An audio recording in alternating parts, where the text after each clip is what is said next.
Bobby Marks, ESPN front office insider, was in the Nets front office. When you lose a series like that, what's the front office doing today? We know Daryl Morey's going to speak tomorrow.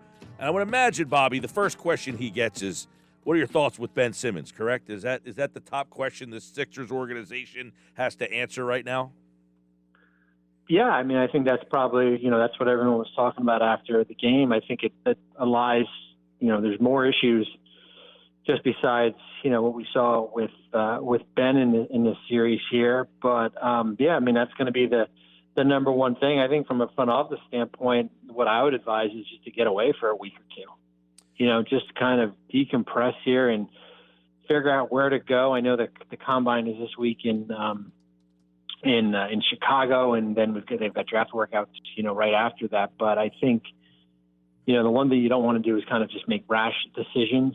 Are you looking at it from the whole totality of the season, including the playoffs, or are you just looking at it from the last week here? So, but he'll be asked about Ben, and as far as what direction they go, because he's kind of the guy that I would think a lot of people are putting the blame out right now.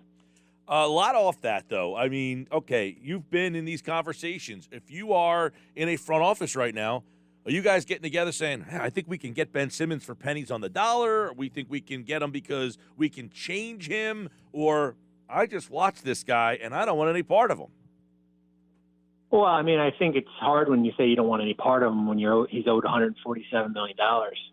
I think probably what the dialogue is that, you are maybe a little bit more aggressive than you were a year ago or in November when you were, I would say, really conservative as far as what his options are going to be. I think the options that were probably there in November and December are not going to be there right now. I think it's a pipe dream when we're hearing names like Gill and Lillard, those A-list guys. Ben's not on that level. So now it's a matter of, are you looking to get him, as you said, 50 cents on the dollar for another player? I don't think you can get him for Zach LaVine. I don't know if you can get him for C.J. McCollum. So now you're looking, right? Now you start breaking up that contract for 2 to 3 different types of role players, or do you think, you bring him back on another year? It was just like an out-of-body experience watching him, right? I mean, like, I didn't know what was going on. I mean, basically, he was content bringing the ball up the court, making the initial pass, and then just basically being a spectator. Like, it's a lot different than, I know he's got his flaws offensively, but at least in the regular season, he was aggressive. He was posting up. He was doing a lot of different things. He just got to a point where I think, certainly in Game 6, it helped that he got into foul trouble. Right? I mean, that forced their hand to get him off the court. Yeah. It almost seemed, Doc was defending him, and even he couldn't do it anymore, and his actions spoke louder than words. I mean, he told the one reporter here that you don't know basketball. Well, then the next game, he essentially benches Simmons, and I think at that moment, he lost Simmons for the rest of this playoff tournament, I would imagine. Well, yeah, I mean, I think,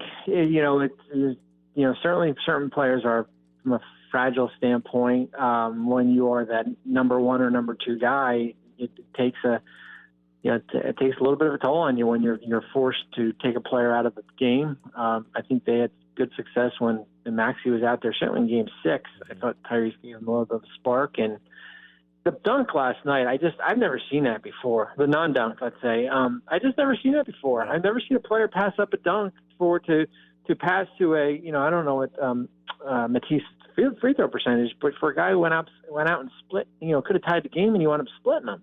Like, what in the world is going on here? So I think there's, Doc, reiterated or talked about, I guess, today about, I don't know if there's something else going on that's non-basketball here with him. But when you are asking a guy to be your number 2 guy, you're looking for him to deliver when we get into the playoffs, because then if it's not him, then you're relying a lot on the Seth Currys. I think Tobias was up and down this series here. And then after that, it's kind of like, who's next? Mm-hmm. Yeah, Bobby Marks is with us. You should read his piece on what the Sixers do now, because they've got a lot of questions. They got some free agent stuff they got to answer. And, of course, this Ben Simmons is sitting over them. But what went wrong here? Is it just simply you got a version of Ben Simmons that nobody anticipated, or were there more cracks and flaws on this team than we anticipated? I just don't know how mentally tough they were.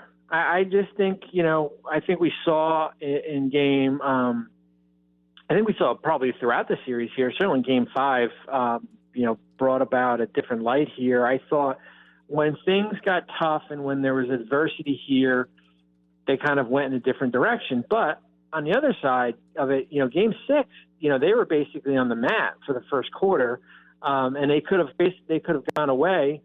They come back defensively, force a game 7, and then we see the same thing in the fourth quarter. So it is a little bit maddening as far as the up and down nature of this roster here. But I think a lot of it has to do with and I know it's been 2 years, and I think with JJ and Jimmy when they covered up a lot of things.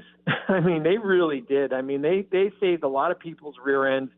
If it was Joel or Ben, guys on that roster there, they were that insurance policy, and the insurance policy was Seth Curry. I mean, Seth basically kept them in the series here, and they didn't have the next guy. Yeah, it's kind of interesting to watch. So if you're the season's done and you're in that room with Morey and you guys are trying to figure out what's next, are you saying we can't bring Ben Simmons back? I mean, would that be your recommendation? Is, hey, we've tried this. You just mentioned how mentally tough is this team. Do you say, look, it's time. We've tried this. We've tried it. We keep getting. This is who we are. It's time to move on. Like, would that be where you would be after watching this? I don't know if I'm at a point of no return, because what happens if you can't trade him for something that you like, and now you're basically forced to have him here. I do think that you probably are at a point now where the untouchable tag that had been hovered over him for forever here is probably not there anymore. Probably I guess the only guy untouchable on the roster is Embiid. But I do think you're having probably more aggressive conversations with teams, and if something makes sense where maybe balances your roster, and maybe you don't get a superstar back. That's not the end of the world. We've seen certainly with how Milwaukee, I know Giannis, but you've got guys like Middleton and Holiday who are really good players. I don't think you need a franchise player back, but I think you are taking a more aggressive approach than maybe you did a year ago. Obviously, that is going to be a big topic of conversation here. But how about something small like the loss of Danny Green? When you watch this team, a lot of people did not think that was going to be a big deal. Was it? I thought it was. I know Seth gave you a really nice lift, and Maxey came off the bench and gave you a little bit of a spark. I thought, yeah, I mean, when you have a guy that can shoot 38, 40% from three, can defend, can give you 10 points, you never want to lose that. It just makes the rest of the roster try to step up here. So I mean, that's a loss. Did it cost you the series? Probably not. But it's something that you certainly would have liked, for, I guess it was game 2 he got hurt, for the rest of the series. What about the Embiid Supermax situation here? How does that get handled?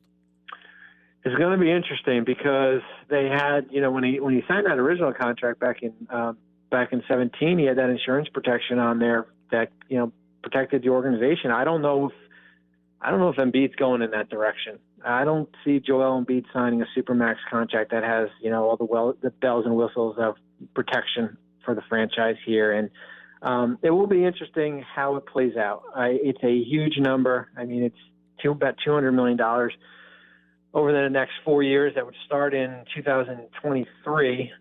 Last year's $50 million plus. What happens with teams when these Supermaxes happen, you're usually paying for what happened in the past. You rarely pay for what's happening in the future here. And, we've seen it with John Wall. These contracts are not pretty, and then the back end here. So we'll see what happens. If he doesn't get a deal, he has to reestablish All-NBA again to be Supermax eligible. And then, he would go into the following year on an expiring contract. A lot of questions for Daryl Morey. Let me get your opinion on this. Last year they were the 6th seed. They got swept Was this an overachieving team as the number 1 seed this year? I don't think so.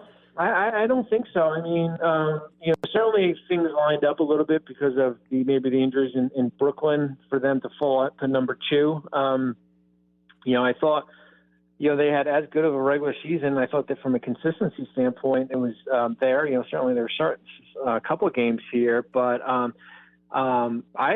thought the window was here. The window is wide open for this team to take advantage of it based on what's going on out west. A Milwaukee team that I'm not sold on here, and it was a missed opportunity for them. No doubt, yeah. Tobias Harris, let me get your thoughts on that contract, and if Daryl Morey's sitting there saying, I wonder if I can get anybody to take this deal. Well, I mean, it's interesting because it's like, if you're going to do it, you might as well just do it all, right? Like, you might as well just scrap it and go back to ground zero. That includes Embiid. So I don't see you moving, to buy, we talked about Ben, but then doing Tobias just to move, and then you're basically Embiid and, a bunch of role players here, and then you're going to sign him to a supermax. Tobias had a good year. He did not have a good Atlanta series, for the totality of it. And that's what we judge players on, playoff success here. So I think there's, probably more of he's a number 3 guy on a team. He's not a number 1 or he's not a number 2, but he's getting paid as a number 1. But he's a number 3 guy here. So I don't think there's anybody who's besides Embiid who's untouchable on this roster. And I think when you lose like this, your ears are open for any team that's going to call in.